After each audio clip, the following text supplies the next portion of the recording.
Meaning of equi. Equi.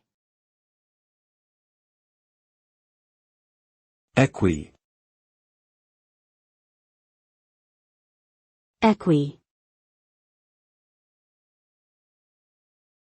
Equi. The prefix equi- is derived from the Latin word equus, meaning equal or even. It is used to form words that denote equality, balance, and fairness. In English, equi is commonly used in scientific and mathematical terms to indicate symmetry, equilibrium, or uniformity. For instance, equations are math statements expressing the equality of two expressions, while equinox refers to the moment when day and night are equal in length. Overall, equi- denotes a state of balance or equality between two or more things.